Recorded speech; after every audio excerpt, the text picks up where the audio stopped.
The feds are not gonna go to jail with you. You're on your own. They'll do some crazy ass crime. They'll go on Twitter and drop like clues that they're the ones that did it, and then they come and rap and sing about it. What do you think is gonna happen to you? Of course, the feds are gonna be on your ass. What's good, YouTube? Welcome to another reaction video. This time around, we're gonna be reacting to everything that led up to the moment of the Chicago rapper Lil Durk being arrested. Now, this is a very big case, in the world. Apparently, the feds have been on his ass for a while, for years. His homeboy, who was released from prison, who Lil Durk, bought him a car, bought him a house, gave him $50,000. That same dude and that Lil Durk celebrated had a wire on for so many years. So he recorded, or the feds were listening to all his conversations with Lil Durk. Imagine Lil Durk saying, "Oh, I just ordered a hit to this guy," and he's like getting closer to Lil Durk. He's like, "Oh, really? The hit about what?" And reporting everything straight to the feds. So yeah, let's get straight into the video. In the early hours of October 24th, 2024, U.S. Marshals arrested Lil Durk in Broward County, Florida while trying to flee the country. Lil Durk, the rapper who once sang about enduring struggles all his life, now faces the real possibility of living the rest of his life behind bars. They had him under investigation for over 2.5 years, with one of his OTF members even wearing a wire. If convicted, he faces a minimum of 30 years or a maximum of the death penalty. Oh.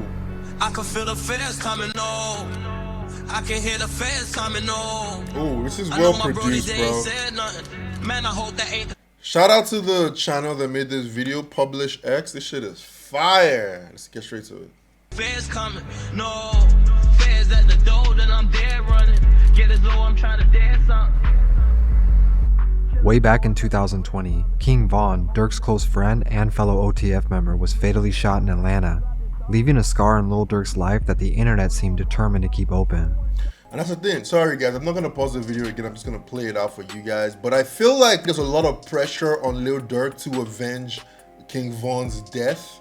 And that's what made him go all through this lens of hiring and doing all this shit. Because for me, it's like, once you make money in your neighborhood, your hood, maybe you grew up in a very bad neighborhood, you grew up in the bad side of Chicago, you make money, you gotta move out. Look at Chief Keef.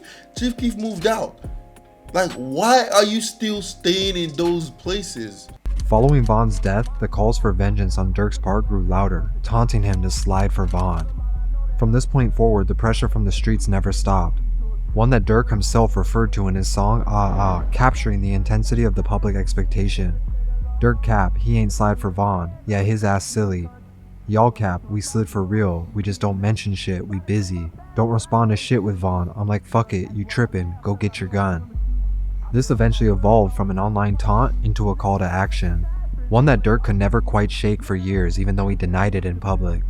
Then, in August of 2022, violence erupted in Los Angeles. Quando Rondo, the rapper linked to King Von's I remember this. At this time, so this happened in, I remember this very moment because I was still living in Los Angeles at the time. It was a big ass shooting in Beverly Center. And I was living in West Hollywood at the time. And I was like, I remember hearing this shit. I'm like, holy shit. Beverly Center in I think it's like West Hollywood, Westwood area. It's like a very big ass open, like, this is not where you expect this kind of shooting to take place. It's a very nice neighborhood, it's a nice city, it's a big ass shopping center, a lot of things going on there. Death was ambushed in broad daylight. The shots didn't reach Rondo himself, but instead struck his cousin, Lil Pab. When Von was killed in a shooting outside of Atlanta nightclub in November of 2020, the loss struck at the heart of Chicago's hip-hop community and it hit Durk hard, leaving him at a crossroad. This wasn't just personal, it was public, and fans, along with the internet at large, made sure he never forgot that. They demanded something that only street justice could seem to satisfy. Following King Von's death, all of this began to settle. It's so funny, fans demand that they do this, fans demand you do that, and then you go ahead and you do all these things, and the fans are not gonna go to jail with you. You're on your own. And I get it though, I'm not gonna talk too much about this, like I get it, like this whole cycle of violence, someone kills somebody that you love and you wanna take revenge, it bothers you so much, you kill somebody over at that side, those people their friends and family now want to take revenge on you, and it's a whole cycle of violence that never ends. Lil Durk. Von was family, and as he grieved, the internet seized on his pain, pushing a relentless demand, slide for Von. They be saying Slide for Vaughn. I think they trolling me. Yo, by the way, them songs is fire. I ain't gonna lie. You be seeing them comments a lot? The phrase flew through comment sections, social media, and hip-hop forums. What started as an online taunt evolved into something that Durk couldn't escape, as fans questioned his loyalty and painted him as someone who might be soft for not That's responding. crazy. For 2 years, this call to slide followed him, with every public appearance and social media post reminding him of the challenge he now had yet to answer. And by mid-2020, Durk found himself in a position where the silence no longer felt like an option. Silence will always be an option. I don't know what you're talking about, bro. Like, come on. Now you got no option now. Silence was an option. You didn't want to damage your street credibility. You wanted to, act all tough. I get it. It's fine. On August 19, 2022, Quando Rondo would find himself targeted in a violent ambush near the upscale Beverly Center in West Hollywood, a location far from the usual sites of hip-hop feuds, but close to the heart of Los Angeles.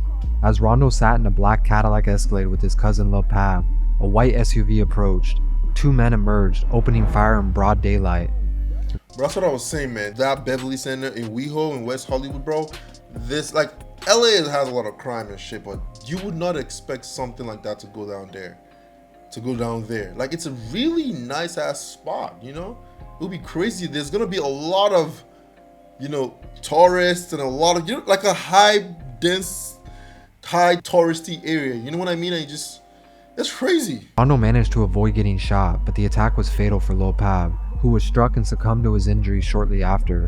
Rondo's horror at the scene was captured in a video where he can be seen screaming in anguish as he realized the devastating outcome. Law enforcement quickly determined that Rondo was the intended target.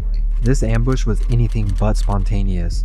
Federal investigators would later disclose that the black Escalade carrying Quando Rondo had been trailed for 2 days before the attack. 2 The days? police had followed Rondo's Escalade across Holy several shit. locations over those 2 days. 2 tracking days? his whereabouts from a hotel to a Y'all need a dispensary and a fucking clothing job. store, Y'all need seemingly a waiting job. for the right moment to strike. What the The hell? attacker's preparedness pointed to a calculated effort, one that transformed the incident from a violent altercation to a suspected orchestrated hit. Damn. For law enforcement, this incident would mark the beginning of an investigation that would ultimately stretch on for 2 years. As investigators went on, the shooting of Lil Pab became more than just a tragic misfire. Law enforcement had quietly opened an investigation shortly after the August 22 shooting. At the time, however, no one was officially linking the ambush to Lil Durk, and publicly, Lil Durk remained silent about the shooting, not even referencing it in passing. But behind the scenes, authorities began combing through the digital evidence, including cell phone records and So you're trying to tell me that all this shit happening to Lil Durk was because Vaughn was killed? That triggered a chain of reaction that led to all this, to trying to take his revenge, that led to this. Oh god, this is so good. I'm gonna cloud keep watching. data. It was within these messages that they allegedly found conversations between Durk and an OTF associate identified as co-conspirator number 3. In these texts, Durk reportedly instructed his associate to avoid booking any flights under any recognizable names. Texted co-conspirator 3 saying, "Don't book no flights under no names involved with me." Another message between Durk and a co-conspirator included a request to keep certain activities off the record. Durk's text, "Don't book no flights under no names with me," became a key piece of evidence. What they uncovered suggested a deliberate setup. The digital evidence wasn't just scattered messages though. This message, paired with the flight records and hotel bookings, painted a picture of serious planning. According to prosecutors, Durk's close associates had used OTF-linked credit cards to secure car rentals and one-way flights for at least 5 men, transporting them from Chicago to Los Angeles just a day before the ambush of Rondo. Damn. Yeah, and the guy that was on the private jet with them went to go buy a ski mask for the shooters and got the guns and then paid for the hotel rooms. The investigators didn't stop there though. Bank records revealed that hours after securing these bookings, Durk had arranged a private jet to Los Angeles himself, alongside another alleged co-conspirator known as Cuz, who would later be implicated in providing additional supplies. Surveillance and receipts from that day showed that Cuz had purchased ski masks at a local store.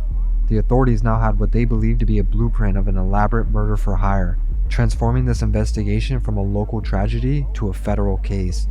The 2-day surveillance, the messages, and the meticulous planning hinted at something deeper.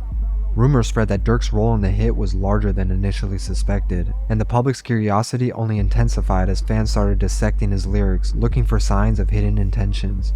In Lil Durk's track Ah Ah, he leaves little room for interpretation, stating, "They dropping locations, I'm getting it done. Fuck tweeting, we sliding.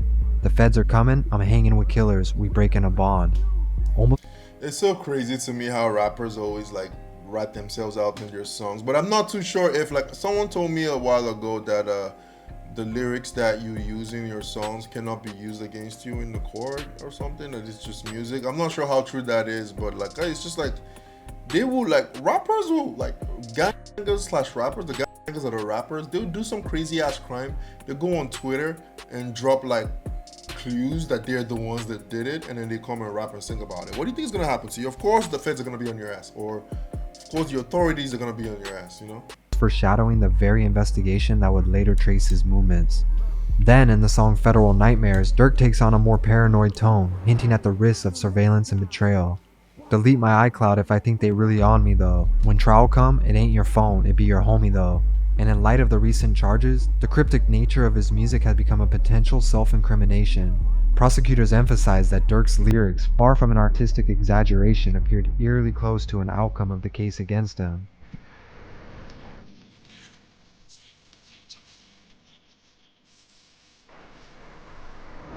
In the early hours of the day, he would learn that 5 key members of his OTF crew had already been arrested.